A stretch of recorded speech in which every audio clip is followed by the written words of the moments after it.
Abanyarwanda batangiye kuryoherwa n'uburyohe bw'igare nubwo irushanwa nyirizina ritaratangira, gusa ubu mu mihanda ya Kigali igare nicyo kintu cyonyine kiri kuvugwa nyuma y'imyitozo yabereye mu bice bitari bya Kigali, mu ntara, i Musanze, i Nyamata n'ahandi hatandukanye. Abakinnyi baturutse ku isi yose bakoreye imyitozo ubu muri Kigali. Igare ni igare. Mu mihanda ya Kigali isa neza cyane mu mabara yiganjemo icyatsi, umweru n'umukara, nubwo byadusabye kwifashisha abamotari basanzwe bakoresha iyi mihanda nka biro yabo ya buri munsi, kuko iyi mihanda yose ntabwo twari kuyimenya ngo tunayisobanukirwe.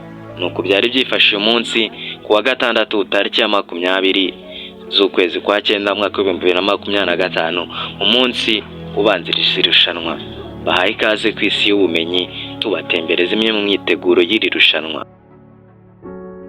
Nk'uko imbamutima z'Abanyarwanda bazitabira irushanwa zibigaragaza, bose uko ari 23 nko mu cyiciro cyo gusiganwa ku muhanda, abagabo bazasiganwa ari 6, abagore basiganwa ari 4 mu cyitwa road race, ndetse no gusiganwa n'igihe cyitwa individual time trial kizasiganwamo abagabo 2 n'abagore 2, ndetse no mu cyiciro cy'abatarengeje imyaka 23 kizasiganwamo abahungu 4 n'abakobwa 4, ndetse n'igice cy'ingimbi n'abangavu kizasiganwamo 2 kuri buri ruhande. Bose bavuga ko biteguye irushanwa neza, nk'imyitozo bakoze ihagije mu gihe irushanwa ryari ritaratangira, nk'iyabereye mu karere ka Musanze ndetse n'iyabereye mu karere ka Bugesera ahazwi nk'Inyamata. Ndetse uyu munsi ku itariki ya 20 hari hatahiwe mu mujyi wa Kigali, none aho irushanwa rizabera.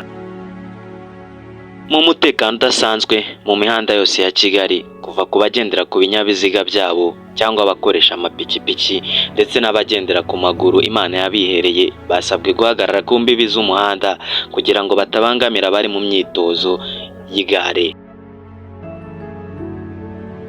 Kuva ku isaha y'2 ubwo abakinnyi bahagurukaga kuri BK Arena bagakatira mu muhanda wa Kimironko, bagaca kwa Rwahama, bakanyura Sherland, bakanyura Prince House, bagakatira rompo ya Sonatibe, bakazamuka umuhanda w'Inyanza bagana i Gahanga, bagahindukiza igare bagaruka Sonatibe, bakomeza umuhanda wa Rwandex Kanogo, bakanyura rompo yo mu mujyi, bakanyura Midhill, bakanyura Women Imbuto Foundation kwa Minyoni, bagakatira ku Muvunyi ku muhanda wa KCC, bakomeza n'umuhanda wa Gishushu, bakanyura MTN yo mu Kabuga ka Nyarutarama, bakazenguruka Golf, bakanyura Minagri, bakanyura ku muhanda wa RIB n'umuhanda Midhill, bakanyura mu muhanda wa Women Foundation kwa Minyoni, bakanyura mu muhanda wo ku Muvunyi, bakanyura KCC.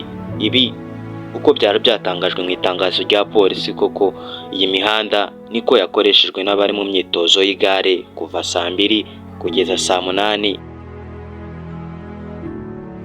Gusa niba ushaka gutemberera muri uyu mujyi wa Kigali kugira ngo wihere ijisho iri gare, cyangwa usanzwe utuyemo, usabwa kwitwaza irangamuntu, kuko udafite irangamuntu ashobora kwisanga mu maboko ataraye. Gusa kubw'impamvu za politiki, ikipe y'igihugu ya Kongo yahagaritswe kuza muri iri rushanwa. Ibi dushaka kubisobanuraho byinshi kuko ntitujya twivanga muri politiki. Bahaye ikaze, kandi subscribe tujye tubana buri munsi mu biganiro nk'ibi. Iyi yitwa Isi y'Ubumenyi. Nge nitwa Jonathan.